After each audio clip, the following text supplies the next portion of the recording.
सत्ता असताना त्यांनी काही इथं केलं नाही, फक्त ती गाजर दाखवली या लोकांना.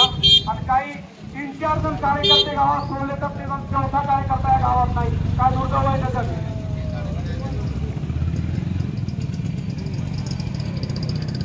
अजून मी तुम्हाला अजून एक इथे गोष्ट सांगणार आहे की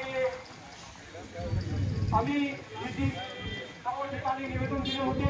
आम्ही 16 तारखेला या आमदाराच्या विरोधात आणि ह्या केलेल्या अन्यायाच्या विरोधात आम्ही रस्ता रोको करणार आहे. आणि या रस्ता रोकोची त्या बीडच्या खासदारांनी दखल घेतलेली आहे. आणि खासदार बजरंग बाप्पा सोनवणे यांनी दिनांक 12 तारखेला मुख्य अभियंता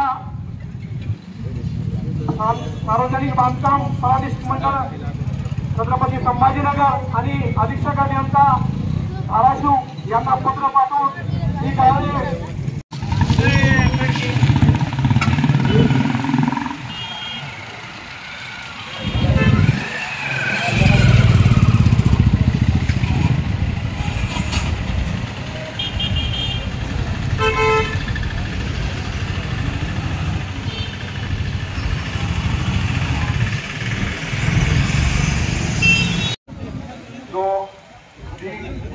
तालुक्यातील लेकनूर आणि परिसरातील जी गावे आहेत या गावावर जो अन्याय होत लागलेला आहे आणि तो अन्याय केला आहे कोणी तर आज विद्यमान आमदार यांच्या मार्फत जो अन्याय होत आहे या अन्यायाला वाचा फोडण्यासाठी या ठिकाणी सर्वपक्षीय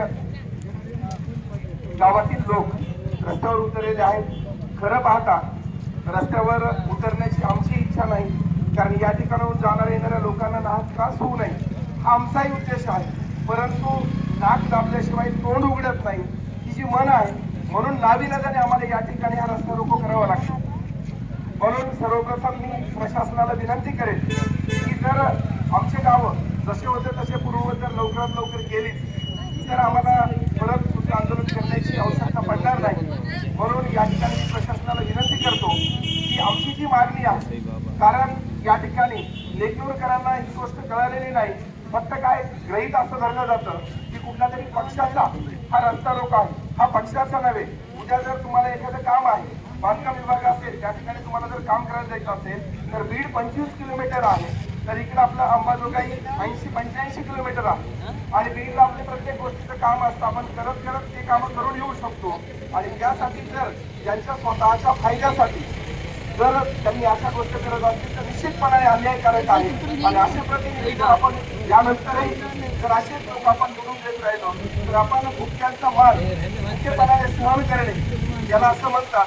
म्हणून माझी गावकऱ्यांनाही विनंती आहे की जर अशा गोष्टी होत असतील तर कुठल्याही पक्षाचे असतील, आणि मी आता सांगितलं की या ठिकाणी जे सुंदर असं बसस्थानक आपल्याला 1 दिवसासाठी मिळालेलं आहे, त्यामध्ये संगीताताई टोंबरे जेव्हा आमदार होत्या त्यांच्या निधीतून त्यांच्याकडून जे बसस्थानक करण्यात आलं होतं.